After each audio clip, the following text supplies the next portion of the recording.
Anybody else think about how crazy it is that we have an entire subclass of society? This gave me kind of a funny idea, and I'm sure I'm missing something. Like, there's got to be some prevention to get this. Maybe there's not, but have we thought about maybe if we all pulled together, if we got just a bunch of people together to each contribute a little bit of money? The logistics of this would be difficult because you'd have to find people that trust you. But what if we pulled a bunch of people together to buy up the vast majority of shares in a company?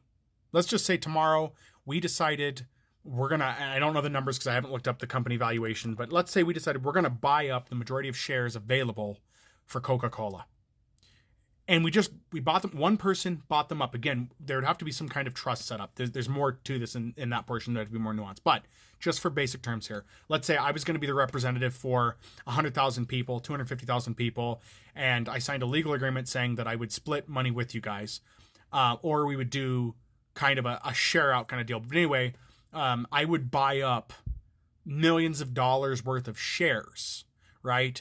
And then what we would do is we would delegate those shares out to people, right? So everybody pulls the money together under one entity. It would have to be done this way because they would try to stop you. And then basically we would pull out equal amounts of the shares to people so they get dividends, right?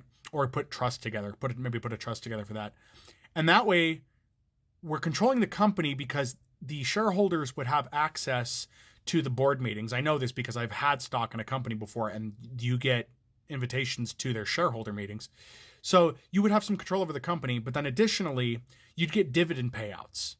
And those can be light or heavy, but depending on what you're getting some money back. Is it going to make you rich? Not necessarily is it going to make you rich for stuff, but you would have that money out.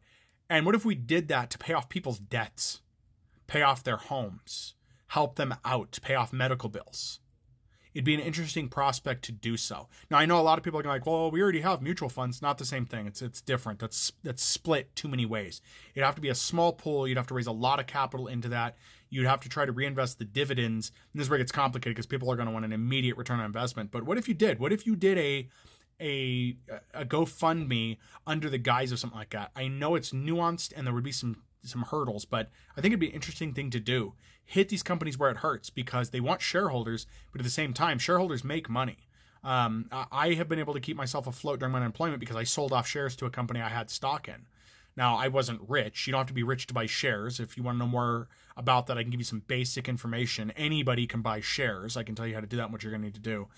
And in that, I'm not a financial professor. I am not a professional. I am a private citizen who has enjoyed some payback from the stock market and from mutual funds. But on that, I just think it'd be a neat concept. Let me know what you think in the comments below, guys.